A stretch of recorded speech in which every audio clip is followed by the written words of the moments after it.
The impending visit by President Uhuru Kenyatta has raised expectations in the Nyanza region beyond the traditional Madaraka Day pomp. Residents say they want an assurance that development projects that were started on the back of the handshake will be completed before the president retires next year. Chemutai Goin now reports on the popular sentiment ahead of the politically significant visit. In the central business district of Kisumu County, workers are hard at work, sprucing up the streets ahead of President Uhuru Kenyatta's arrival for the 58th Madaraka Day celebrations slated for Tuesday next week. But this will not just be another national celebration. This trip is laced with heavy political undertones. This will be the second tour the president and his handshake partner ODM leader Raila Odinga will be carrying out jointly in Kisumu since they buried their political differences. But coming on the back of growing uncertainty over the BBI, a key product of the handshake, residents here are looking for assurance. We are more comfortable with the BBI as the residents of Kisumu because it is Kisumu that has experienced cycles of violence each and every electioneer period. On issues to do with the dissenting voice like Orengo, who is my friend, and Utinda Molo, we don't have a problem with them.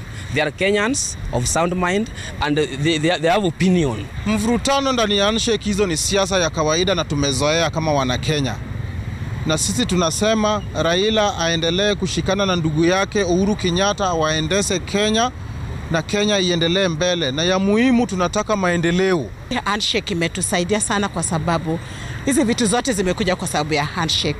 Tumepata stadium, rais anakuja kufungua vitu yenye hatukuwa tunaona mbeleni, lakini sasa tunaona. The Nyanza region has been seen as one of the biggest beneficiaries of the handshake.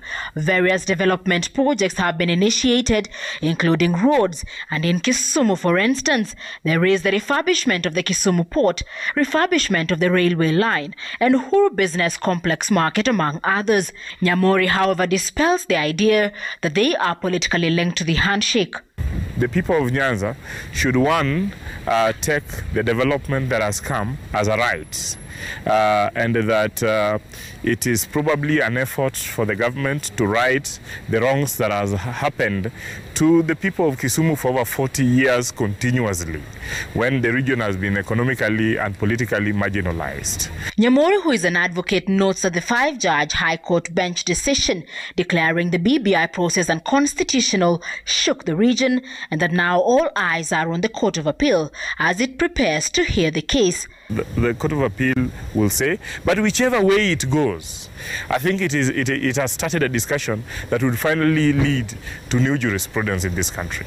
Part of the residents' wish list is the revival of industries that have collapsed over the years under the weight of inefficiency and inadequate funding. There is the fisheries, cotton and sugar sectors. One of his major final speeches of his rule within this region, that he will assure us about the elections, but at the same time that there would be an assurance that the committed government projects would actually go on, because a number of these projects are not finalized. There are projects that have been committed and they will need steady government funding for many years. Nyanza has suffered a situation in which government committed funding, but the projects ultimately were not funded. It is evident the president's visit raises immense hope for the residents whose political and economic fortunes are riding on the handshake, with the expectations that the camaraderie between President Uhuru Kenyatta and the region's kingpin ODM leader Raila Odinga will continue and bear edible fruits.